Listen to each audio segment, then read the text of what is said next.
Hello everyone, this is Manisha और आज हम अपने डेली यूज़ फ्रेजेस के सेशन को कंटिन्यू करते हुए सीखेंगे कुछ और फ्रेजेस जो हम अपनी डेली लाइफ में यूज़ कर सकते हैं। So let's start. जो हमारा फर्स्ट फ्रेज है वो है राइट समवन या फिर समथिंग ऑफ।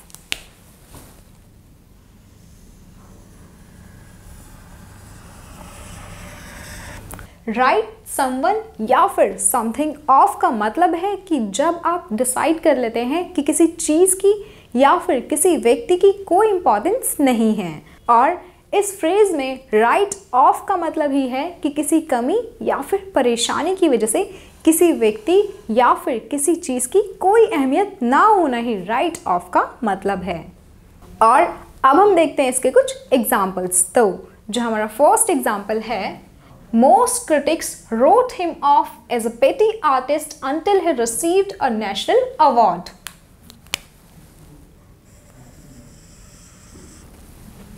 अधिकांश समीक्षकों ने उसे एक तुच्छ कलाकार समझा जब तक कि उसे एक राष्ट्रीय पुरस्कार नहीं मिल गया।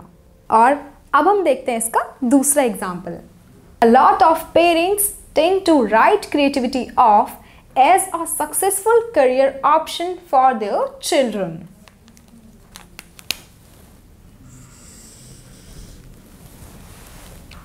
बहुत से अभिभावक क्रिएटिविटी को अपने बच्चों के लिए एक सफल करियर विकल्प के रूप में महत्वता नहीं देते हैं। और अब जो हमारा नेक्स्ट फ्रेज है वो है एट लॉगरहेड्स। एट लॉगरहेड्स का मतलब है कि जब आप अपनी बात पर अड़ जाते हैं या फिर जब आप किसी भी बात के लिए सहमत नहीं होते, वही है एट लॉगरहेड्स का मतलब। और ये फ्रेज ऐसी सिचुएशन पे यूज़ करते हैं जब दो पार्टीज अपने अपने डिसीजन पर अड़ जाती हैं, जिसकी वजह से जो फाइनल डिसीजन है वो लेना बहुत ही ज़्यादा इम्पॉसिबल होता है।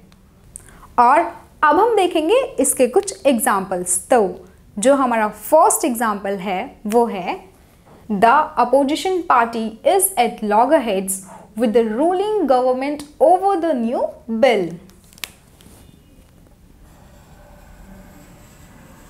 जो अपोजिशन पार्टी है वो नए बिल के कारण जो रूलिंग गवर्नमेंट है उसके साथ विवाद में है। अब हम देखते हैं इसका दूसरा example. Sam is at loggerheads with his mother on reducing his pocket money. Sam की पॉकेट मनी कम करने के कारण वो अपनी मम्मी के साथ बिल्कुल भी सहमत नहीं है।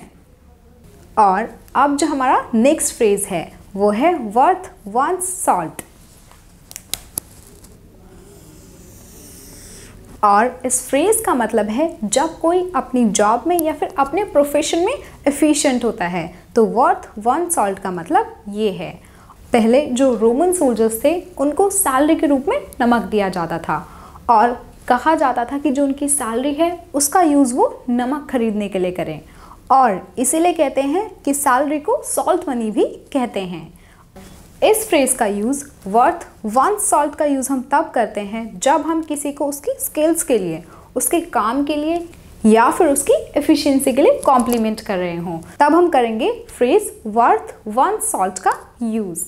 अब हम देखते हैं इसके कुछ एग्जाम्पल्स। तो जो हमारा फर्स्ट एग्जाम्पल है, any accountant worth his salt should be aware of the latest changes in taxation.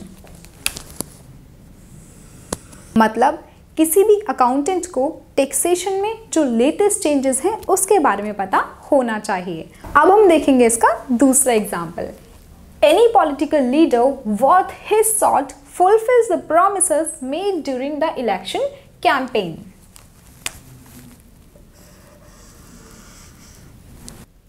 मतलब कोई भी पॉलिटिकल लीडर चुनाव के दौरान किए गए अपने वादों को पूरा करता है। अब जो हमारा लास्ट फ्रेज है वो है फॉर व्हाट या फिर वट एवर इट्स वर्थ।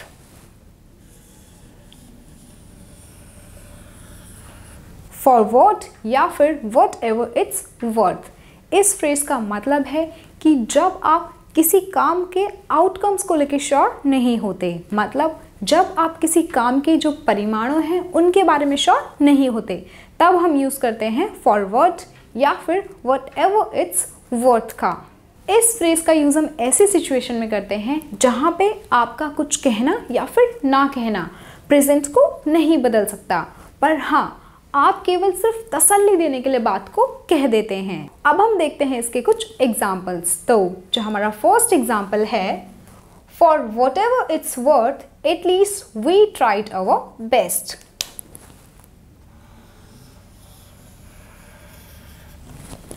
जो भी हुआ कम से कम हमने अपनी पूरी कोशिश करी। अब जो इसका दूसरा एग्जाम्पल है, for what it's worth I apologise to you.